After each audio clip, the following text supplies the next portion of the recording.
Hello সবাইকে।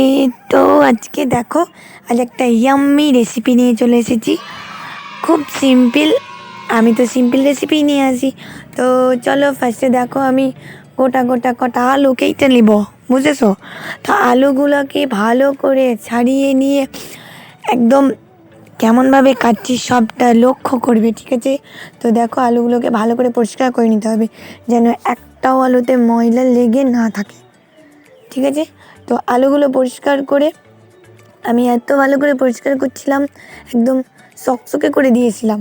তো আলুগুলোকে ভালো করে পরিষ্কার করে এটাকে কেটে নিতে হবে। তো যেভাবে কাটবো সেইভাবেই কাটবি, ঠিক আছে? অন্য রকম করে কাটলে কিন্তু এই রান্নাটা একদম টেস্টি হবে না। আমি যেভাবে কেটেছি সেইভাবেই কাটতে হবে তোমাদেরকে। তো এই রকম করে আলুগুলো কেটে নিবা। আলুগুলোকে কেটে জলে ভিজিয়ে রাখতে হবে। তো ভালো করে আলুগুলোকে কেটে নাও, ঝটপট ঝটপট আলুগুলো কাটা হয়ে যাক, তারপর দেখাচ্ছি। আলুগুলো খেতে এত ক্রিস্পি হবে না, কি বলবো, তোমরা শুধু খেয়ে বলবে যে হ্যাঁ, আজ একটা ভালো রেসিপি পেয়েছি। তো আমার আলুগুলো কাটা হয়ে যাক চট জলদি, তারপরে দেখাচ্ছি কি করব। তো আলু কাটা হয়ে গেছে, আর কতক্ষণ সময় লাগবে? যেগুলো বড় আছে সেগুলোকে একদম সমান সমান মাপ করে আমি আলুগুলোকে কেটে নিয়েছি।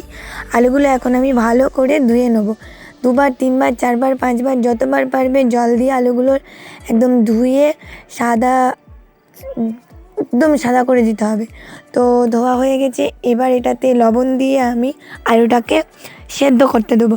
তো সেদ্ধ করতে গেলে 50% সেদ্ধ হবে, আর 50% সেদ্ধ হবে না। তো 50% সেদ্ধ করার জন্য আমি এখানে লবণ দিয়ে দিচ্ছি। তো লবণ দিয়ে আলুটাকে ভালোভাবে একটু নাড়াচাড়া করে আমি বসিয়ে নেবো।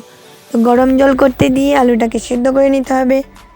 সেকেন্ড স্টেপ দেখো কি দেখাচ্ছি, আলুগুলো দেখো সেদ্ধ হয়ে গেছে অলরেডি।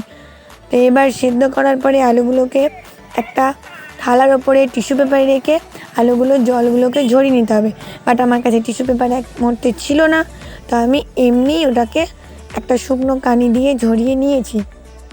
আর এখানে মশলায় দেখো নিয়েছি চিলি ফ্লেক্স, অরিগ্যানো, গোলমরিচ, রেড চিলি পাউডার আর এমনি লঙ্কার গুঁড়ো।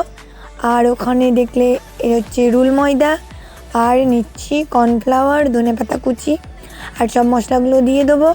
একটু লবণ ছিল, তো সবগুলোকে দিয়ে ভালো করে জল দিয়ে একটা গাঢ় করে, খুব পাতলা না, একদম গাঢ় করে একটা বাটার তৈরি করে নিতে হবে। তো ব্যাটারটা তৈরি হয়ে গেলে আমি এর মধ্যে আলুগুলোকে ফেলে দেবো। তো দেখো, জল দিয়ে ভালো করে নাড়াচাড়া করে নিতে হবে। আমার কাছে চামচের এতই অভাব যে আমি একদম ছোট্ট একটা চামচ নিয়েছি মাখানোর জন্য।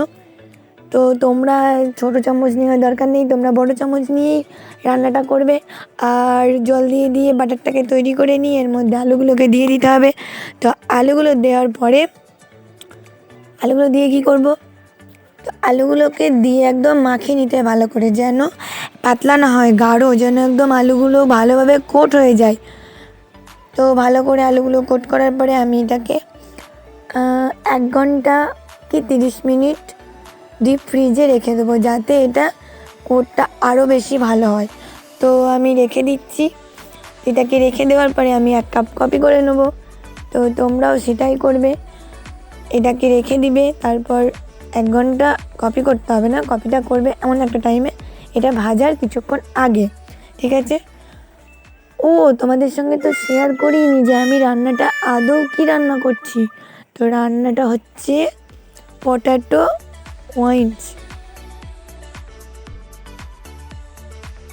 তো এটাই হচ্ছে। তো আমি এখানে কড়াইয়ে সাদা তেল গরম করতে দিয়েছি, আর ফার্স্টে গ্যাসটাকে একদম হাই লেভেলে দেওয়ার পরে মিডিয়াম ফ্লেম দিয়ে আলুগুলোকে ভেজে নিতে হবে।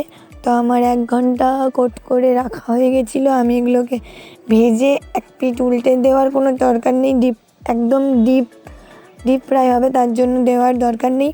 তো ভালো করে যতটা পারবে ব্রাউন করে ভেজে নেবে, যেন ক্রিস্পি ভাবটা থাকে। তো ভেজে নেওয়ার পরে আমি সেকেন্ডবার দেখো এইভাবেই ভেজে নেব। তো চলো ভাজা হয়ে যাক, আমি এর মধ্যে একটু কফি করে নিই।